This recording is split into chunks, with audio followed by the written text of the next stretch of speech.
শুভ সকাল বন্ধুরা, আশা করি তোমরা সবাই ভালো আছো। আমিও ভালো আছি। আমার নতুন আরো একটি ব্লগে তোমাদের সবাইকে স্বাগত। এখন বাজে সকাল 7টা।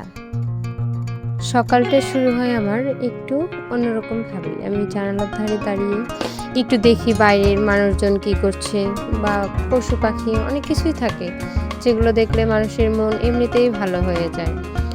এখন ব্রাশ করে সকালে নাস্তা বানিয়ে সবাই মিলে নাস্তা করে তারপর একদম চলে যাব আমি দুপুরবেলায় আমার ছেলেকে স্নান করানোর জন্য যে জল গরম করতে হয় সেই জলটা রেডি করে ওকে একদম স্নান করিয়ে দিব। স্নান করে ওকে ঘুম পাড়িয়ে আমি চলে যাব রান্নাঘরে।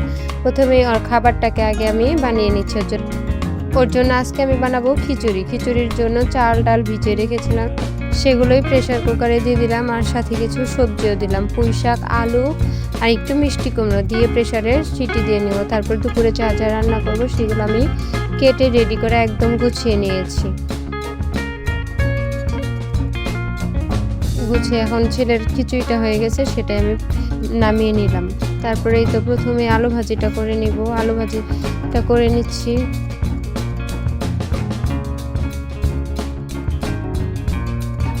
আলু ভাজিটা ফোড়নে দিয়ে তারপর হলুদ আর লবণ দিয়ে আমি নাড়াচাড়া করে ঢেকে দেব। ঢাকার পরেই আলু ভাজিটা আস্তে আস্তে হতে থাকবে।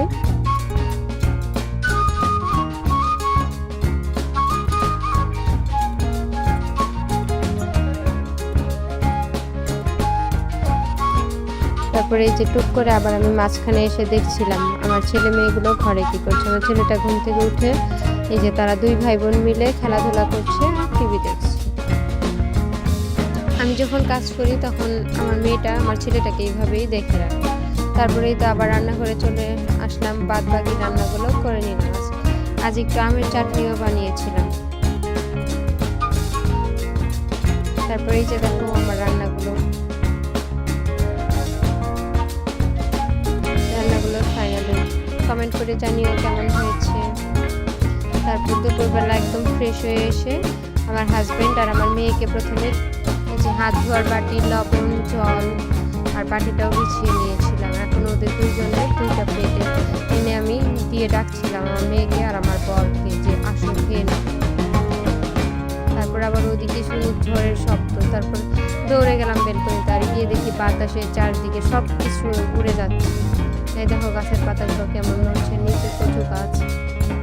এই দেখো ঝড়ের তাণ্ডব শুরু হয়েছে। তারপরে বৃষ্টি চলে আসলো, আর আমি খেতে বসেছিলাম, দৌড়ে আসলাম বৃষ্টি দেখার জন্য, কারণ বৃষ্টি আমার অনেক ভালো লাগে।